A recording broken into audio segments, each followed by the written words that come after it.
할렐루야.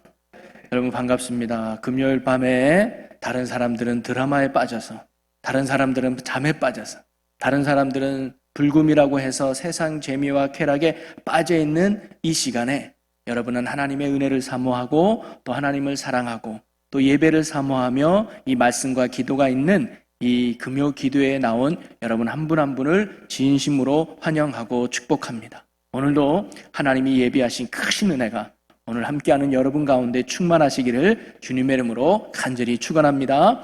우리 옆에 분과 인사 나누겠습니다. 오늘 밤도 참으로 잘 나오셨습니다. 반갑습니다. 감사합니다. 밤에 보니까 더 예쁘시네요. 더 아름다우시네요. 왜냐면 잘 안 보이니까. 더 아름답고 더 예쁘시는 것 같아요. 네, 너무 감사해요. 할렐루야. 저희는 금요일마다 히브리서 11장의 말씀을 함께 나누면서 그 11장에 기록되어 있는 믿음의 선조들에 대해서 함께 나눠보고 있어요. 그래서 그들이 어떠한 믿음으로 살아갔는지, 또 그 믿음의 결과가 어떤 복음의 열매를 이루었는지를 히브리서 기자는 말해주고 있어요. 여러분, 히브리서 기자가 그 믿음의 사람들을 쭉 설명했던 이유가 뭘까요? 우리도 그런 믿음의 사람이 되자는 강한 권면이 그 말씀 속에 담겨져 있죠.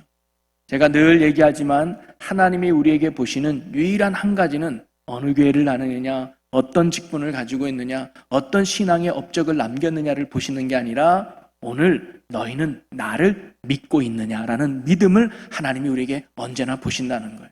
그러기에 어제의 믿음으로 우리가 사는 게 아니라 내일의 믿음으로 우리가 살아갈 것이 아니라 오늘의 믿음으로, 오늘의 주님을 붙들고 날마다 믿음으로 승리하여서 오늘의 믿음으로 말미암아 베푸시는 오늘의 은혜를 누리며 살아갈 수 있는 우리 모두가 되기를 주님의 이름으로 간절히 축원합니다.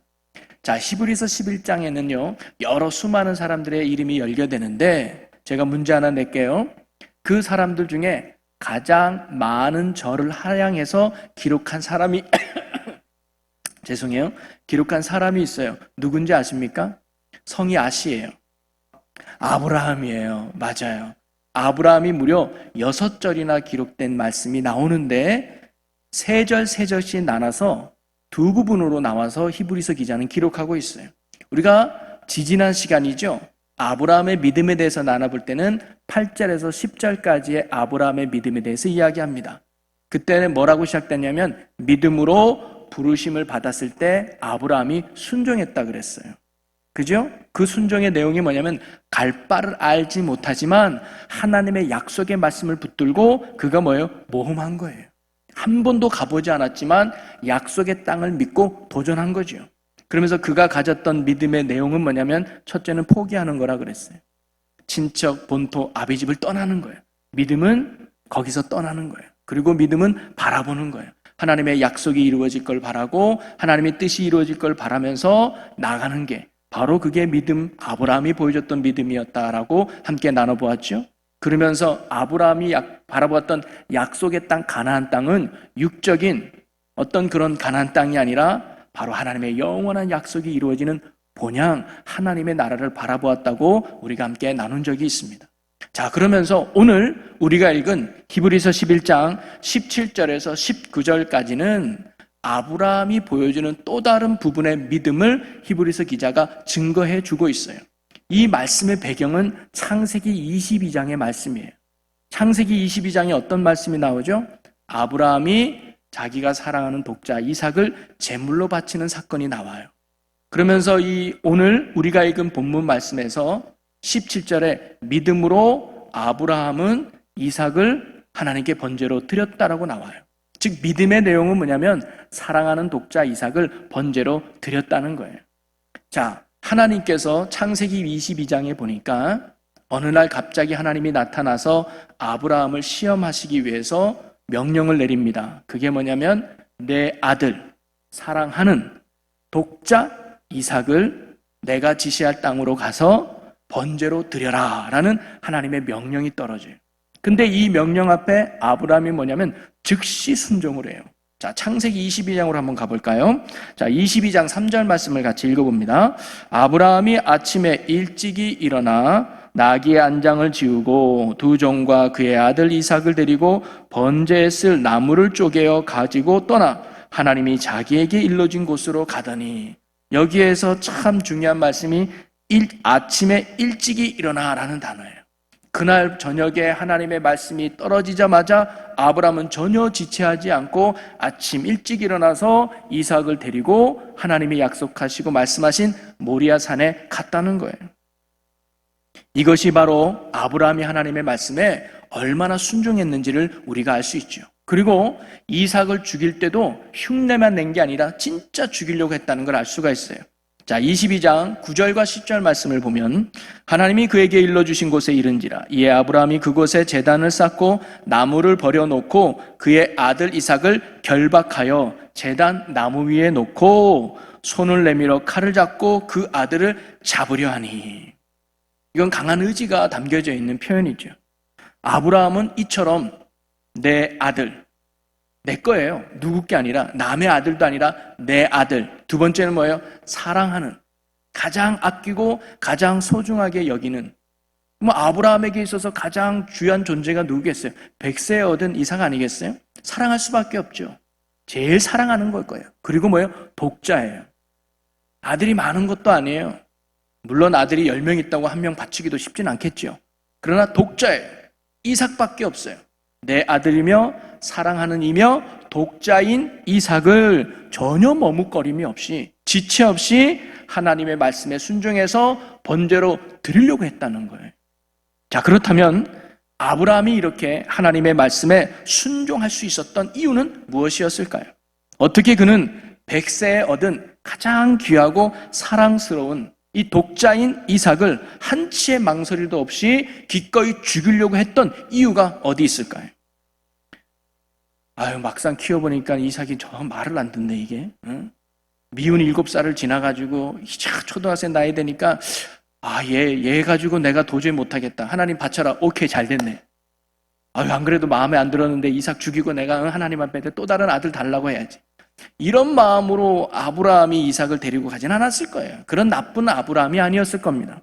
그는 그렇다면 어떻게 정말 사랑하고 애지중지하는 이 독자 이삭을 하나님이 바치라는 이 말씀 앞에 전혀 꺼리낌이 없고 한치의 망설임도 없이 즉시 순종할 수 있었을까요?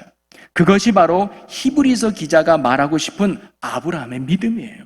한마디로 말하면 아브라함의 믿음 때문에 그가 그런 순종하는 삶을 살았다는 것이죠. 오늘 17절 말씀을 다시 한번 돌아보면, 히브리서 11장 17절에 보면 그는 약속들을 받은 자로되 그 외아들을 드렸느니라 라고 나와요. 여기서 그는 아브라함을 말합니다. 아브라함은 약속들을 받은 자예요. 즉 하나님의 축복의 약속을 받았어요. 어떤 약속을 받았어요? 내가 너로 큰 민족을 이루게 하겠다. 너 지금 아들 하나 없지? 아무 씨도 없지? 근데 내가 너로 하여금 많은 후손을 보므로 큰 민족을 이루겠다. 그리고 너로 말미암아 모든 사람들이 복을 받는 복의 통로, 복이 되게 하겠다라고 하는 하나님의 약속을 받은 사람이 바로 아브라함이에요. 그리고는 그 약속의 시작점이 누구냐? 바로 이삭이었는. 네 후손을 통해서만이 그런 큰 민족이 되는데 그 후손의 시작이 누구예요? 이삭이었던 거예요. 이삭은 바로 하나님의 약속을 이루는 시작이자 통로였단 말이죠. 만약 이삭이 없다면 하나님의 약속이 이루어지지 않는 게 되는 거예요. 그러니 아브라함에게 있어서 이삭을 잃어버린다든가 이삭이 죽는다는 것은 하나님의 큰 민족을 이룬다고 하는 그 약속을 포기하는 것과 같았어요. 그리고 큰 민족을 이룰 수 없는 그런 불행으로 가는 것이 이삭을 잃어버린 것과 같았다 이 말이죠. 한마디로 어떻게 보면 아브라함에게 있어서 축복의 시작이 되는 이삭을 죽인다는 것은 쉽지 않은 결정일 수 있다는 거예요. 자, 그런데 이런 아브라함이 이런 축복의 시작이 되고 축복의 통로가 된다고 하는 이 이삭을 기꺼이 하나님의 명령에 순종해서 죽일 수 있었던 이유가 무엇이냐 이 말이죠. 자, 19절 말씀을 볼까요? 히브리서 11장 19절입니다. 자, 읽어봅니다. 그가 하나님이 능히 이삭을 죽은 자 가운데서 다시 살리실 줄로 생각한지라. 비유컨대 그를 죽은 자 가운데서 도로 받으실 것이니라. 아멘. 아하, 이것 때문에 바로 아브라함이 그 아들을 기꺼이 번제로 드리려고 했다는 거예요. 그게 뭐예요? 이삭이 죽어도 다시 하나님이 살려주실 줄을 믿었다는 거예요. 한마디로 말하면 죽었던 이삭, 내가 죽였다 할지라도 하나님이 이 이삭을 살려줄 거야 라고 하는 믿음과 확신이 바로 아브라함에게 있었어요. 자, 그렇다면 아브라함의 이런 확신은 어디서 생겼을까요? 그게 18절입니다. 자, 그 전에 18절 같이 읽어봅니다. 그에게 이미 말씀하시기를 내 자손이라 칭할 자는 이삭으로 말미암으리라 하셨으니, 바로 아브라함이 확신했던 건 뭐냐면 큰 민족이라고 하나님이 약속하셨는데, 복이 되겠다고 약속하셨는데 그 약속의 시작점, 통로는 누구냐? 바로 너의 씨 이삭을 통해서만이 내가 너로 큰 민족을 이룰 거야 라고 하는 하나님의 약속을 아브라함이 확신하고 있었어요. 이 믿음과 확신이 어떤 걸로 가요? 이삭을 죽여도 하나님이 살려낼 거예요. 왜? 이삭을 통해서 큰 민족이 이룬다고 하나님이 약속하셨기 때문에. 그분은 지금도 약속을 이루는 신실하신 하나님이에요. 어떤 환경이 오든 어떤 조건이 오든 어떤 형편에 있든 하나님은 말씀하신 대로, 하나님은 뜻하신 대로 반드시 이루시는 전능하신 신실하신 하나님이야. 그렇기에 하나님이 이삭을 죽인다고 할지라도 이삭을 통해서 큰 민족이 되게 하겠다는 하나님의 약속에는 변함이 없어. 그렇다면 다시 살려낼 거야. 다시 그를 살려서 그를 통해서 큰 민족을 이룰 거야 라고 하는 확신과 믿음이 바로 아브라함에게 있었다는 것이죠. 이 믿음이 있었기에 그는 기꺼이 이삭을 향하여 칼을 들 수 있었던 것이죠. 여러분, 그렇다면 이런 아브라함의 믿음의 근거는 어디에 있었을까요? 바로 말씀에 있었다는 것을 우리가 다시 한번 깨달을 수 있습니다. 내 자신이라 칭할 자는 이삭뿐이다. 이삭을 통해서만이 큰 민족을 이루고 이삭을 통해서만이 네가 복이 될 거라라고 하는 이런 하나님의 말씀, 하나님의 약속을 아브라함이 믿었기 때문에 바로 그가 이삭은 죽어도 다시 살아날 수 있어 라는 믿음으로 나아갔고, 이 믿음이 기꺼이 하나님의 말씀에 전혀 주저하지 않고 순종하는 행함으로 나아갔다고 하는 것입니다. 자, 그렇다면 바로 이러한 아브라함이 말씀을 근거해서 가졌던 믿음, 그 신앙이 뭐냐면 바로 부활신앙이라는 거예요. 그래서 오늘 제목이 아브라함의 부활신앙이에요. 즉 오늘 17절에서 19절까지 말씀을 통해서 히브리서 기자가 아브라함의 믿음을 이야기할 때 말하려고 하는 믿음은 뭐예요? 부활 믿음, 부활 신앙을 말하고 있는 겁니다. 죽어도 다시 살리는 것, 죽었다고 해도 다시 살아나게 하시는 부활 신앙을 바로 아브라함이 가졌던 것이죠. 이것은 창세기에서도 아브라함의 말을 통해서 아브라함의 부활 신앙을 가지고 있었다는 것을 우리가 알 수 있죠. 자, 창세기 22장에 우리 아마 여러분 잘 알 거예요. 하나님이 아브라함에 명령했다 그랬죠. 내 사랑하는 독자 이삭을 내가 지시할 땅으로 가서 번제로 드려라. 이 말씀에 아브라함이 아침 일찍 일어나 순종하며 3일 길을 걸어갔다 그래요. 그리고는 이제 그 하나님이 약속한 모리아 산에 딱 도착하니까 아브라함이 종들에게 말하기를 너희는 여기 남아있어라. 너희는 여기 남아있고 이삭과 나만이 하나님께 제사 드리러 올라가겠다라고 말하면서 남은 종들에게 아브라함이 이렇게 말해요. 자, 우리 성경을 볼까요? 창세기 22장 5절 말씀을 함께 읽어보겠습니다. 이에 아브라함이 종들에게 이르되 너희는 나귀와 함께 여기서 기다리라. 내가 아이와 함께 저기 가서 예배하고 우리가 너희에게로 돌아오리라 하고. 자, 너희는 여기서 기다려. 나와 이삭만이 하나님 앞에 가서 제사 지내고 올게. 여기까지는 좋아요. 그런데 뭐라고 나와요? 가서 예배하고 우리가 너희에게로 돌아오겠다라고 말해요. 우리가 다시 돌아올 거야 라고 말하고 있어요. 여기서 우리는 누구를 말할까요? 아브라함과 이삭을 말하고 있는 거예요. 즉 우리가 하나님 앞에 제사 지내고 가면 다시 나와 내 아들은 여기로 함께 돌아올 거야 라고 아브라함이 지금 고백하고 있는 거거든요. 그건 뭐가 있었을까요? 바로 아브라함의 마음속에는 이미 부활신앙이 있었기 때문에 이삭을 죽여도 하나님이 살려내실 거예요. 그러면 살아난 이삭과 나는 다시 내려와. 왜? 하나님이 이삭을 통해서만 큰 민족을 이루는 신실하신 하나님이시기 때문이야 라는 고백이 이 말씀 속에 담겨져 있죠. 이처럼 아브라함이 가졌던 신앙은 뭐냐면 바로 부활신앙을 가지고 있었다는 것을 우리가 알 수 있습니다. 그리고 이러한 부활신앙의 근거는 바로 하나님의 약속, 하나님의 말씀이었다는 거예요. 아브라함이 우리의 믿음이 조상이 되었다라는 이 말은 뭐냐면 우리도 그가 가졌던 믿음대로 살아가라는 의미가 담겨져 있지요. 우리가 아브라함 같은 믿음으로 살아갈 때 아브라함이 누렸던 축복이 오늘 우리도 누리는 하나님의 축복이 되는 줄로 믿으시기를 바랍니다. 즉 하나님의 약속이 우리의 삶에도 이루어지는 축복의 삶이 된다는 것이죠. 히브리서 11장에 수많은 믿음의 사람이 열거되어 있지만 그 믿음의 사람들의 믿음의 근거는 언제나 늘 하나님의 말씀이었어요. 기적도 아니었고 체험도 아니었어요. 하나님이 선포하신 말씀, 하나님이 내게 주신 그 말씀이 믿음의 근거가 되고 그 근거를 가지고 그들이 순종함으로 행함으로 나아갔던 것이죠. 그리고 그들은 한결같이 부활을 믿었다고 하는 것입니다. 그리고 무엇보다 부활을 믿는 근거 또한 바로 말씀, 성경에 있는 줄로 믿습니다. 우리는 부활을 보았기 때문에 또는 부활을 체험하고 경험했기 때문에 부활을 믿는 것이 아니라 말씀에 기록되었기 때문에 우리가 부활을 믿는 거거든요. 주님이 우리에게 말씀하셨습니다. 나는 부활이요 생명이니 나를 믿는 자는 죽어도 살겠고 무릇 살아서 나를 믿는 자는 영원히 죽지 아니하리라. 여러분, 우리는 하나님의 말씀이 기록된 성경을 믿는 자들인 줄 믿어요. 이것은 성경에 기록된 모든 말씀은 곧 하나님의 말씀이라는 것을 우리가 믿는다는 말과 똑같습니다. 그리고 성경은 우리에게 부활이 있다고 가르쳐 주죠. 바로 말씀에 기록된 부활이 기록되어 있기 때문에 우리가 부활을 믿는 근거가 되는 것입니다. 사실 성경을 믿지 못하면 부활도 믿지 못하게 되는 것이죠. 부활의 근거는 바로 하나님의 말씀인 성경에 근거하고 있기 때문입니다. 자, 그러면 우리가 이렇게 아브라함이 가졌던 부활신앙이 중요한 이유가 무엇이냐? 그것은 부활신앙을 가진 자가 어떤 고난과 역경도 극복해내고 이겨낼 수 있기 때문이에요. 우리는 아브라함을 통해서 그 사실을 발견할 수가 있습니다. 아브라함이 부활신앙을 가졌다는 것은 그의 생애 속에 시련을 극복한 신앙으로 나타나고 있는 것이죠.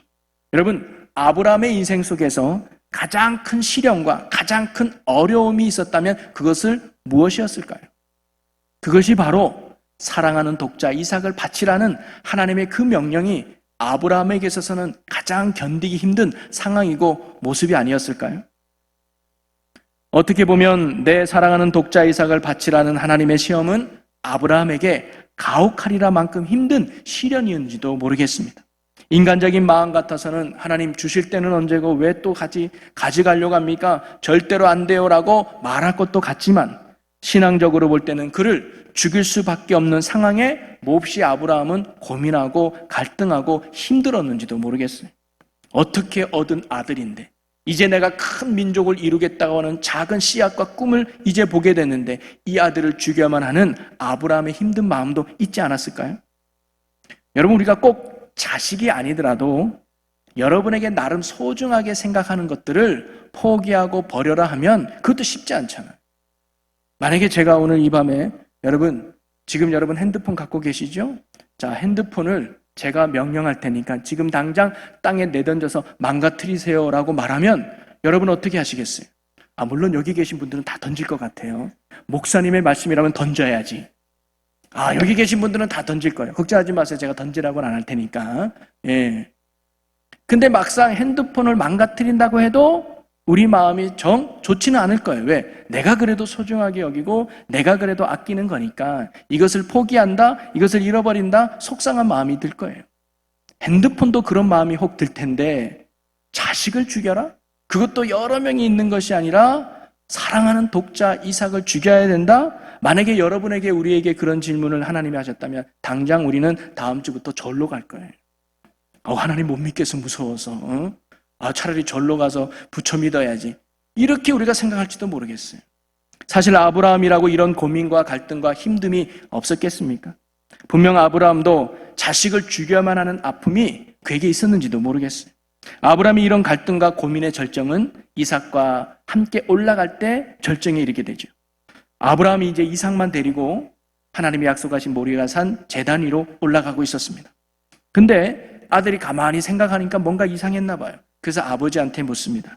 아버지, 저희가 지금 하나님 앞에 제사 지내러 올라가고 있는데 제사 지낼 때 쓴 불도 있고 그 불 피울 나무까지도 제가 지금 지고 올라가고 있는데 그러면 제사 때 쓸 번제, 어린 양은 어디 있나요? 라고 물어보는 거예요. 아마 이 이야기를 듣고 아브라함은 뜨끔하지 않았을까요? 야, 그냥 가지 왜 묻긴 물어가지고 내 마음을 이렇게 힘들게 하냐.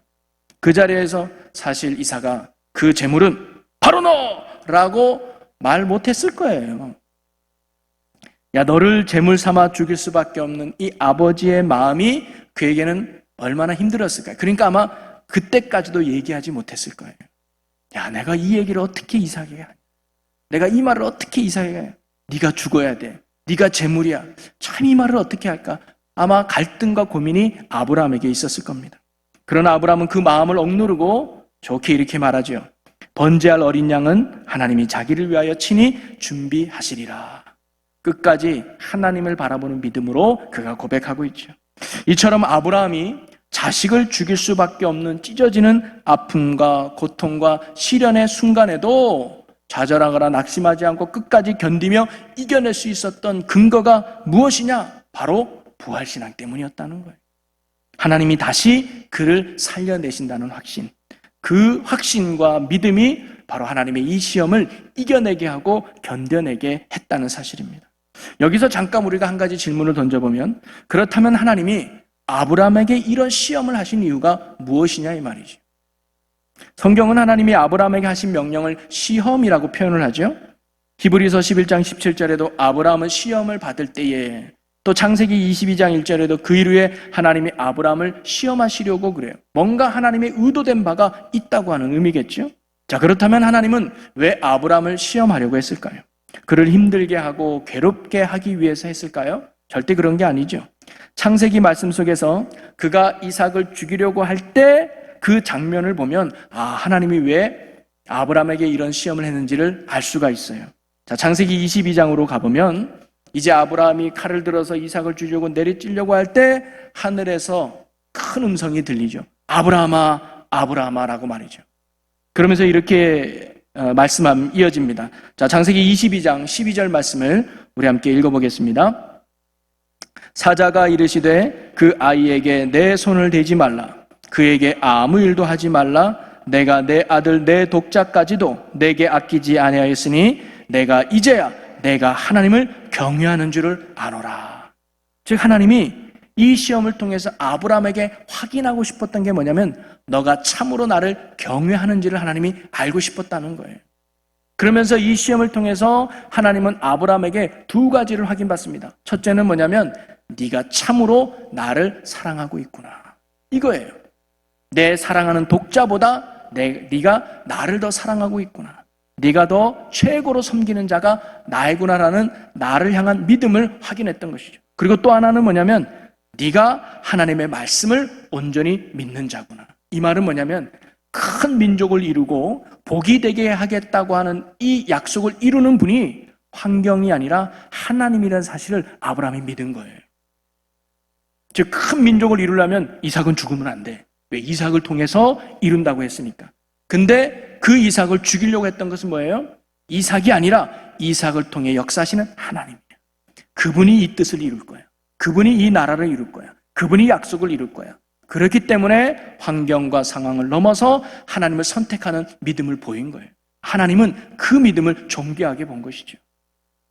이렇게 아브라함의 믿음을 확인한 후에 하나님은 두 번째로 아브라함이 이렇게 말씀하십니다. 창세기 22장 15절부터 18절을 우리 한 절씩 함께 교독해 봅니다. 여호와의 사자가 하늘에서부터 두 번째 아브라함을 불러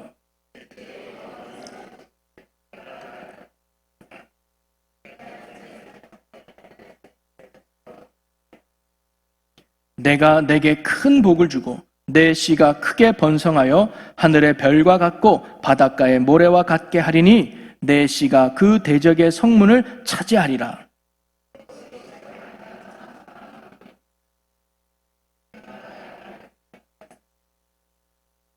아멘.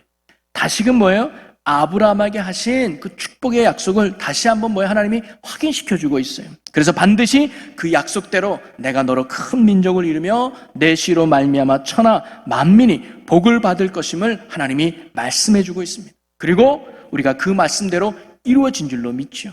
그리고 그 복을 오늘 저와 여러분이 누리고 있는 줄로 믿습니다. 이 말씀으로 보면 하나님의 약속은 한순간에 이루어지는 것이 아니라 우리의 믿음의 반응을 통해서 하나님이 차츰차츰 이루어가는 것 같아요. 여러분, 하나님이 여러분에게 뭔가 약속하신 바가 있습니까? 하나님이 우리에게 주신 뭔가 뜻이 있습니까? 그러면 그 뜻을 이룰 때까지 우린 변함없는 믿음으로 나가야 된다는 거예요. 하나님은 언제나 우리의 믿음을 확인하십니다. 오늘 네가 순종할 믿음이 됐느냐, 이 축복을 받을 만한 믿음이 됐는가, 하나님은 우리에게 늘 점검한다는 거예요. 그러면 우리가 환경을 보지 말고 상황을 보지 말고 조건을 보는 것이 아니라 이 뜻을 이루신 하나님을 언제나 붙들고 믿음으로 나갈 때에 하나님의 때에 하나님의 약속이 이루어지는 줄로 믿으시기를 바랍니다. 그리고 아브라함이 이러한 하나님의 시험을 기꺼이 잘 통과할 수 있었던 이유가 뭐라고요? 바로 부활신앙 때문임을 알 수가 있습니다. 부활신앙은 내가 죽은 후에 예수님이 재림하실 때 내가 새로운 몸으로 다시 부활한다고 하는 미래적인 차원의 소망뿐만 아니라 그보다 더 중요한 의미는 뭐냐면 바로 지금 우리의 삶에 있어서 용기 있는 결단과 능력 있는 삶을 살게 하는 원동력이 바로 부활신앙에 있는 거예요. 바로 아브라함이 부활신앙으로 나갔던 이유는 뭐냐면 지금도 약속하신 말씀대로 이루시는 신실하신 하나님이 지금도 살아계시다. 그 믿음이 그 역경을 이겨나게 했다는 것이죠. 여러분, 하나님은요, 믿음의 자녀인 우리가 온실의 꽃처럼 자라나기를 원치 않으신다는 거예요. 야생에 힘있고 건강한 꽃이 되기를 원합니다. 그래서 하나님은 때론 그의 자녀들에게 폭풍우를 불어내기도 하고 비바람을 허용하시기도 합니다. 그래서 어떤 것에도 흔들리지 않지 견고하게 서 있도록 하나님이 만들어 간다는 거죠. 하나님은 그의 자녀들이 잔잔한 호숫가에서 낭만적인 보트를 노리는 유연객으로 삼지 않으시고 거센 파다와 풍랑을 헤치고 바다를 건너가는 선장 같은 믿음의 사람으로 하나님이 만들기를 원하신다는 거예요. 그래서 때로는 거친 파도를 일으키려 하고 힘센 바람을 불어서 우리가 흔들림 없이 주만 바라보는 견고한 믿음으로 하나님이 나아가게 한다는 거예요. 이런 믿음으로 세워졌을 때 하나님은 뭐예요? 약속하신 축복을 우리에게 주는 거예요.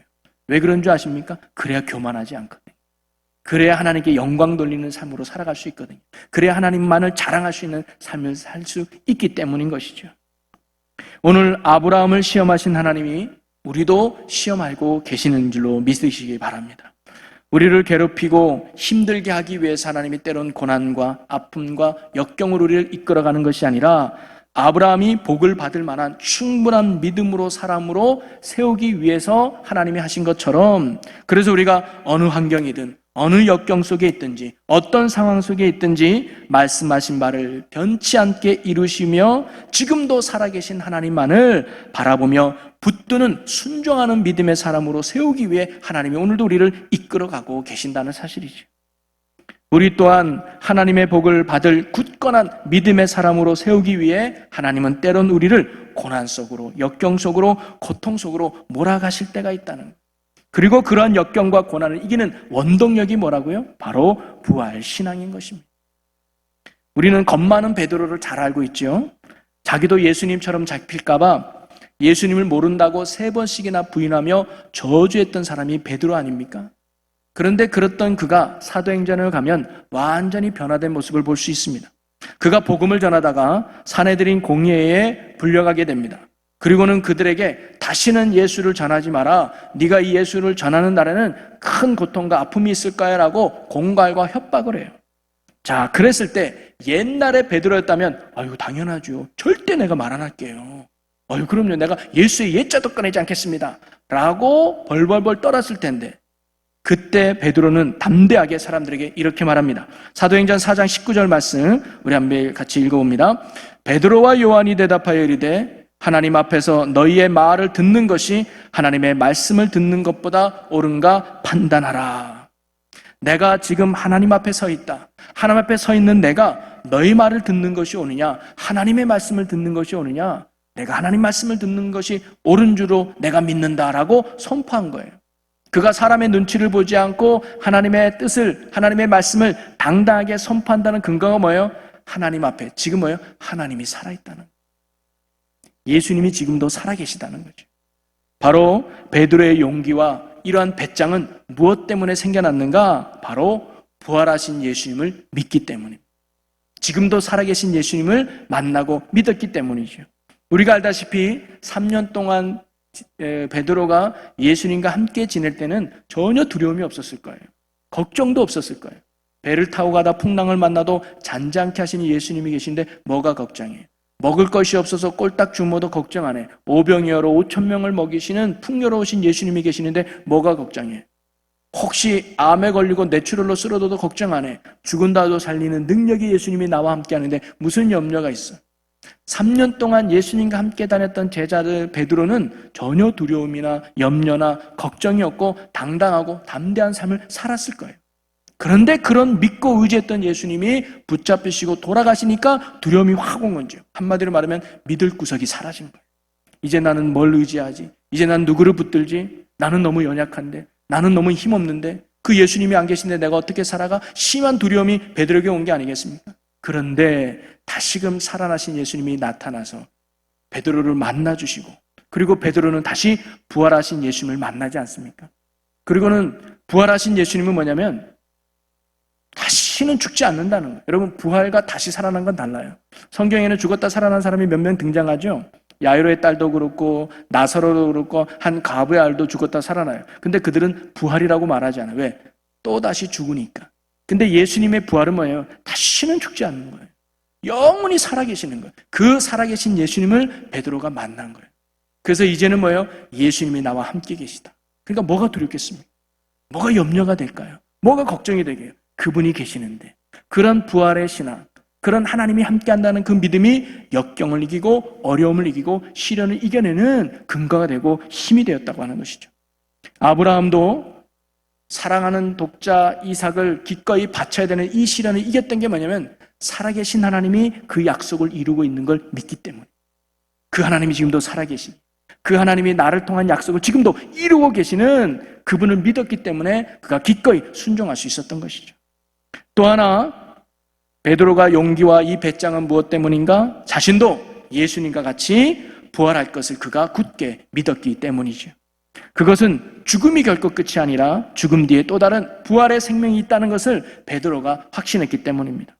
육신이 이 땅에서 죽어 흙으로 돌아가지만 영혼은 예수님처럼 새로운 몸을 입어 부활하여 하나님의 나라에서 영원히 살게 될 것을 베드로가 믿었다는 것이죠.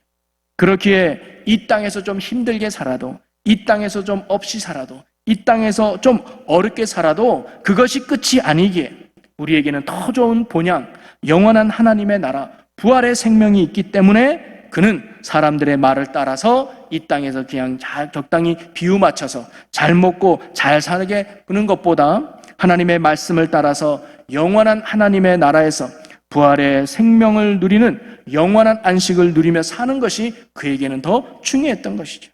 그래서 그는 죽음을 두려워하지 않았습니다. 그리고 죽음으로 위협하는 세상 앞에 겁내지 않았다는 것이죠. 사망아, 내게 와라.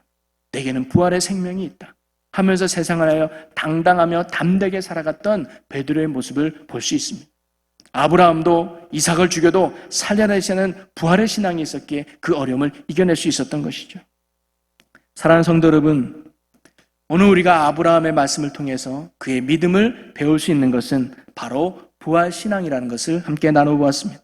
죽어도 다시 살리신다는 하나님을 향한 믿음, 바로 이런 부활 신앙이 이삭을 제물로 바치라는 하나님의 말씀에 조금도 망설임 없이 기꺼이 순종할 수 있었던 것이죠. 그 순종이 바로 아브라함의 진정한 믿음의 사람, 축복의 사람으로 나아가게 했다는 것입니다. 또한 그의 부활 신앙이 바로 자식을 번제로 드려야 하는 인생의 가장 큰 시련과 역경을 견뎌내며 이겨내는 원동력이 되었던 것이죠. 오늘 우리도 부활신앙으로 살아갈 수 있는 믿음의 성도가 되시기를 주님의 이름으로 간절히 소망합니다. 어떤 역경과 어려움이 닥쳐도 아브라함과 같이 자신에게 약속하신 바를 지금도 신실하게 이루어 가시는 살아계신 하나님을 붙들고 아브라함이 살아갔듯이 베드로가 지금도 부활하셔서 능력이 되고 소망이 되고 힘이 되신 예수님을 붙들고 믿음으로 살아갔듯이 오늘도 우리도 여러분의 어떤 역경과 어떤 힘들과 어떤 고난 가운데 있다 할지라도 부활하셔서 우리를 지극히 사랑하시며 우리의 능력이 되고 소망이 되시는 주님이 지금도 여러분과 함께 있다고 하는 이 믿음을 꼭 붙들고 살아갈 수 있는 여러분이 되시길 바랍니다. 이 믿음이 지금 여러분의 힘듦을 이겨낼 수 있는, 지금 여러분의 고난을 견디는 힘이 될 줄로 믿습니다. 또한 우리가 이 땅의 목적과 소망을 두며 사는 자들이 결코 아니라 하나님의 나라, 천국의 소망을 두며 부활의 소망과 기쁨으로 살아갈 수 있는 우리들이 되었으면 좋겠습니다. 여러분, 항상 이 질문을 하며 살아가는 우리가 되었으면 좋겠어요. 뭐냐면 하나님이 나를 어떻게 보실까? 이게 우리가 삶 속에서 늘 던져야 될 질문 같아요. 여러분, 내일 영어 시험을 보면 우리는 오늘 무슨 공부를 해야 될까요? 질문이 질문 같지 않아서 대답도 잘 안 하시는데, 내일이 영어 시험이면 영어 공부를 해야 되겠죠. 내일이 수학 시험을 본다면 수학 공부를 해야 되는 거예요. 여러분, 우리의 인생의 심판자가 되시고 우리의 인생의 성적표를 매기신 분이 하나님이라면 우리는 누구를 바라보며 살아야 되는 거예요? 하나님 앞에 살아가는 자가 돼야 된다는 거죠. 이 땅에 살아갈 때 내 뜻을 이루고 내 욕망을 이루고 내 마음대로 사는 것이 아니라 나의 주인이 되시고 나의 왕이 되시고 내 아버지가 되시고 나의 목자가 되시는, 그래서 나와 함께 영원히 살아갈 그 하나님 앞에 살아가는 삶을 우리가 살아가야 된다는 것이죠. 때로는 세상에 손해본다 할지라도, 때로는 세상에 뒤처진다 할지라도 그것이 하나님의 기쁨이 된다면, 그것이 하나님의 만족이 된다면 그 길을 기쁨과 감사함으로 걸어갈 수 있는, 부활의 소망과 기쁨으로 살아갈 수 있는 저와 여러분의 믿음 있는 삶이 되시기를 주님의 이름으로 간절히 축원합니다. 그리하여 우리가 세상과 타협하며 살아가는 연약한 자들이 아니라 세상 속에서도 당당하게 복음을 선포하며 하나님의 말씀 앞에 순종하여 아버지의 귀한 뜻을 이뤄가는 용기 있는 삶을 살아가는, 담대하고 강한 삶을 살아갈 수 있는, 부활의 신앙으로 살아갈 수 있는 주님의 신실한 종이 되시기를 주님의 이름으로 간절히 축원합니다.